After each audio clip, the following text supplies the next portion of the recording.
ஆண்டவராய் இயேசு கிறிஸ்துவின் நாமத்தில் அன்புக்குரிய சகோதரர், இந்த வீடியோ வாயிலாக உங்களை சந்திப்பதில் மிகுந்த சந்தோஷம். யோபின் புஸ்தகம் 1வது அதிகாரம் 1வது வசனத்திலிருந்து வாசிக்கிறேன். ஊஸ் தேசத்தில் யோபு என்னும் பெயர் கொண்ட ஒரு மனுஷன் இருந்தான். அந்த மனுஷன் உத்தமனும் சன்மார்க்கனும் தேவனுக்கு பயந்து பொல்லாப்புக்கு விலகுறமாய் இருந்தான். அவனுக்கு 7 குமாரர்கள் 3 குமாரத்திலும் பிறந்தார்கள்.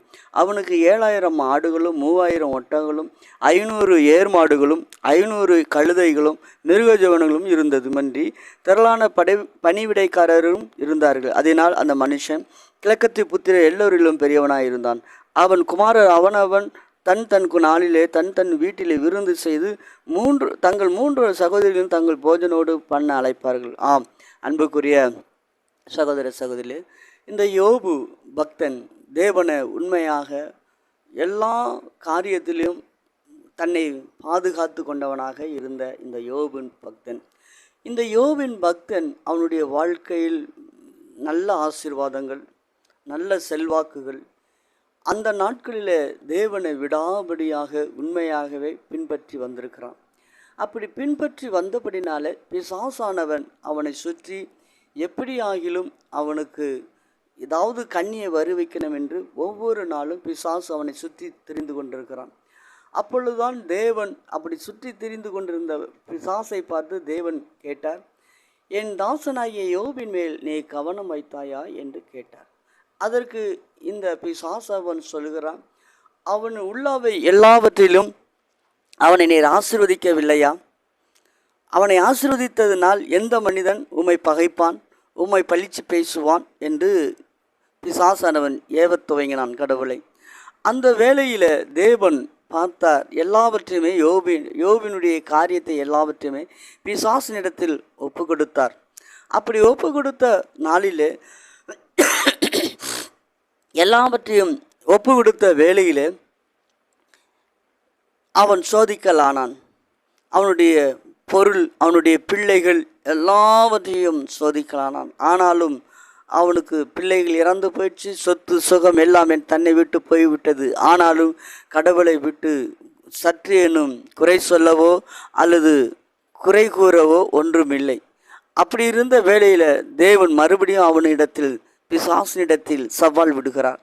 அப்படி சவால் விடுகிற வேளையில் பிசாசு மறுபடியும் சொல்லுகிறான், தன்னுடைய சரீரத்துக்கு பதில் எல்லாவற்றையும் ஒப்பு கொடுத்து விடுவான், அவனுடைய சரீரத்தை மாத்திரம் தொட்டுப்பாரும் என்று சொன்னான். அப்பொழுது அவனுடைய சரீரத்தை தேவன் ஒப்பு கொடுத்தார்.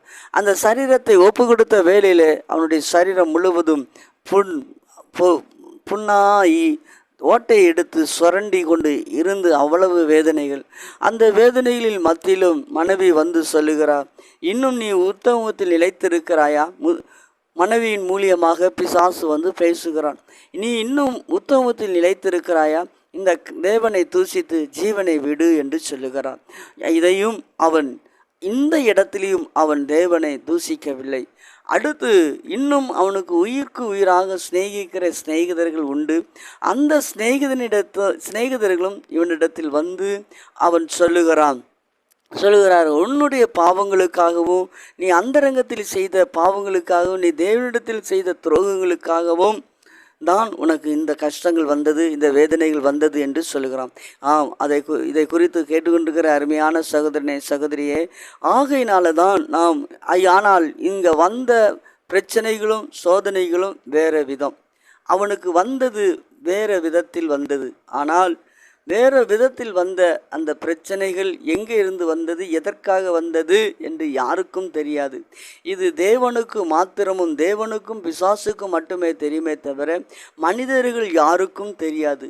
ஆகையினால தான் ஒவ்வொருத்தர் கஷ்டப்படும் போது, வேதனைகள் படும் பொழுது இது எங்கே இருந்து வந்தது, ஏன் வந்தது என்று நாம் ஆராய தெரியாமல் நம்ம குறை சொல்லக்கூடாது. அப்படி குறை சொல்லும் பொழுதுதான் நாம் மாட்டிக்கொள்கிறோம். இப்பொழுது ஆண்டவர் இந்த சிநேகிதர்கள் மேல் கோபப்படுகிறார். அவன் செம்மையானதை அவர்கள் பேசவில்லை. ஆனால் சிநேகிதர்கள் பேசியதை பார்த்தால் அவர்கள் ஒன்றிலும் தேவனை பற்றி குறை சொன்னதாகவே சொல்லப்படவில்லை. ஆனால் எல்லாவற்றையும் குறை சொன்னது பூரா யோபுவை தான் குறை சொல்கிறார்கள். ஆனால் தேவன் சொல்லுகிறார், என்னை பற்றின காரியத்தை நீங்கள் தெளிவாக பேசவில்லை என்று சொல்லுகிறார். ஆனால் பேசியது பூரா, இந்த வேதாகமத்தை அவர்கள் பேசியது பூரா பார்த்தால், அவர்கள் பேசியது பூரா யோபுவை மட்டும்தான். ஆனால் தேவன் சொல்லுகிறார், நீங்கள் தெளிவானதை பேசவில்லை, என்னை குறித்து தெளிவாக பேசவில்லை, யோபு பேசினது போல் நீங்கள் பேசவில்லை என்று சொல்கிறார். ஆம், இதை குறித்து கேட்டுக்கொண்டிருக்கிற அருமையான சகோதரனே சகோதரியே, ஆகையினால தான் மற்றவர்கள் கஷ்டப்படும் பொழுதோ அல்லது அவங்க ஐஸ்வர்யமாக இருக்கும் பொழுதோ அவர்கள் மேலே வேதவசனம் சொல்லுது, பொறாமைப்படாது, அவர்களை குறை சொல்லாது என்று சொல்லப்படுகிறது. அவர்களுக்கு நடப்பது நமக்கு தெரியாது, ஆனால் அது தேவனுக்கும் பிசாசுக்கும் மட்டுமே தெரியும். அன்புக்குரிய சகோதரனே சகோதரியே, இந்த நாளிலிருந்து இந்த யோபின் பக்தரை போல நாமும் என்ன செய்வோம், தேவனை உண்மையாக பின்பற்றி, இந்த தேவன் எவ்வளவு பாடுகள் உபத்திரவங்கள் வந்தாலும் இவரை விட்டு பின்வாங்காமல் இவருக்குள்ளாக நிலைத்திருக்க நாம் ஒப்பு கொடுப்போமானால் இந்த இயேசுவே நாம் உன்னையும் என்னையும் ஆசீர்வதிக்க வல்லமுள்ளவர். ஆம், அன்புக்குரிய சகோதரனே சகோதரியே, இந்த தேவனை இவன் என்ற வகையிலும் இவன் குறை செல்லவில்லை. அன்புக்குரிய சகோதரனே, இன்றைக்கும் இந்த வேத வசனத்தை கேட்டுக்கொண்டிருக்கிற அருமையான சகோதரனே, உனக்காக நான் ஜெபிக்கிறேன். மகா இரக்கமும் கிருபையும் நிறைந்த நல்ல தகப்பனே, இந்த வேத வசனத்தின்படி யோபுவை ஆசீர்வதித்து போல, யோபு 2 மடங்கான ஆசீர்வாதத்தை கொடுத்தது போல, ஆண்டவரே, இந்த வீடியோவை பார்க்கிற ஒவ்வொரு ஜனங்களையும் ஆசீர்வதிக்கும்படியாக, நிந்தனையின் பாதையில் வழி நடந்து கொண்டிருக்கிற ஒவ்வொரு சகோதரி பார்க்கும்படியாக ஜெபிக்கிறேன். நம்முடைய மகிமையின் கரம் வெளிப்படுத்தும்படியாக, அற்புதத்தின் கரம் வெளிப்படும்படியாக தகப்பனே, உம்மை நோக்கி பார்த்து உமக்கு பின்னால் உத்தமமாய் வர கர்த்தர் கிருபை தாரும். பெரிய காரியங்களை செய்ய இயேசு கிறிஸ்து நாமத்தில் ஜெபிக்க நல்ல பிதாவே. அன்புக்குரிய சகோதர சகோதரிகளே, உங்களுக்காக நான் ஜெபித்திருக்கிறேன். கர்த்தர் உங்களுடைய ஜெபத்தை கேட்டு உங்களை கர்த்தர் ஆசீர்வதிப்பாராக. யோபுவை ஆசீர்வதித்தது போல, யோபுவை எல்லா சிறைகளில் இருந்து விடுவித்தது போல உங்களையும் கர்த்தர் விடுவிப்பாராக. கர்த்தர் தாமே உங்களை ஆசீர்வதி. God bless you.